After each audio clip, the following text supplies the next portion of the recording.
Summer 2020 marked the hottest summer on record for Arizona. Right smack dab in the middle of the COVID-19 pandemic, we were dealing with the loss of life due to the coronavirus, and we were also dealing with extreme heat that was killing so many vulnerable people in our communities.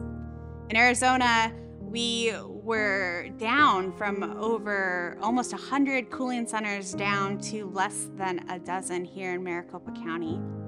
And in late 2020 is when Arizona Faith Network got the call from the Heat Relief Network to see if we could, in some way, form, or fashion, participate in serving as a cooling center.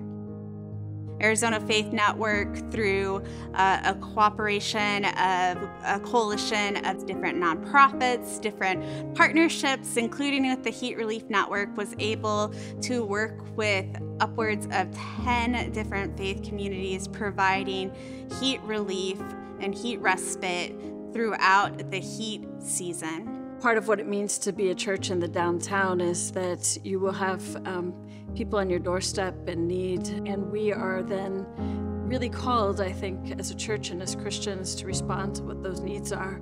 I don't know if you've ever stepped out in the Phoenix heat in 115 degrees, 117. You can't sit anywhere. So as a church, we have this beautiful big hall. We have the opportunity to air condition it, and we can invite people to come inside of our doors, inside the building, and be the church. When I've sat down to invite faith communities into this work, sometimes there's a hesitation because the need is so great. We are experiencing an affordable housing crisis like we have never seen in Arizona. We have so many people that are experiencing homelessness due to the eviction crisis and the rising cost of living.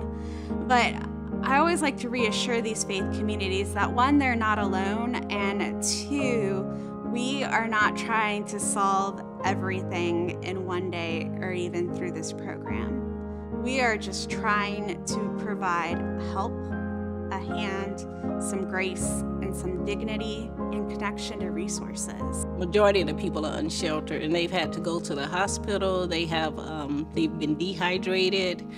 Some people come in that have medical conditions compounded on top of the heat, so we've assisted in that. As a team, we've helped people get housing. We've helped people who have been in domestic abuses. We've helped, one gentleman was saved. His life was saved because he had diabetes, and with diabetes, you have to check your extremities every day, especially your feet. But he was caught just in enough time to actually save his life, even though he lost part of his extremity.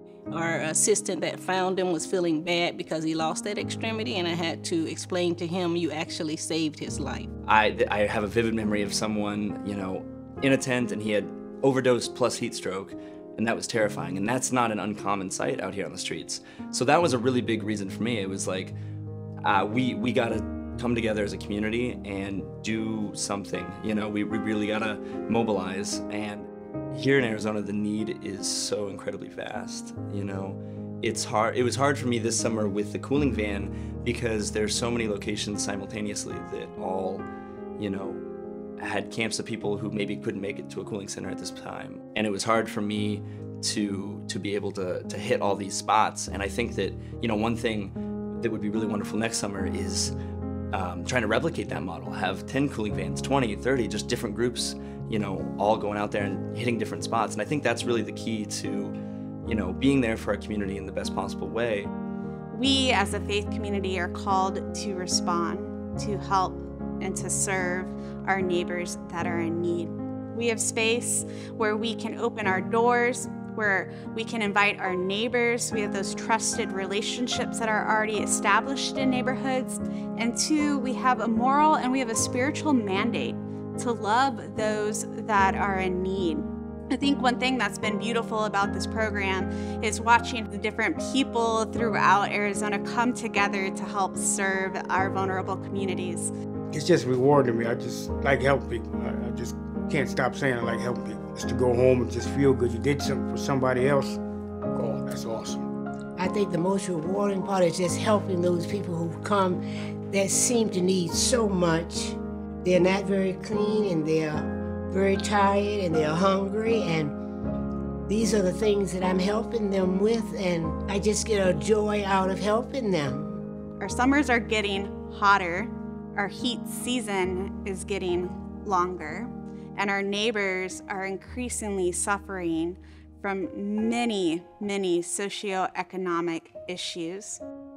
If you are interested in getting engaged in the Cooling Center Response Program work, you're invited. Just talk to our staff, sign up on ArizonaFaithNetwork.org. There's always a place for you. Just like we tell any of our Cooling Center guests, you belong here and you are loved. And so we hope you will come, engage, help, and serve so we can continue to make Arizona stronger together.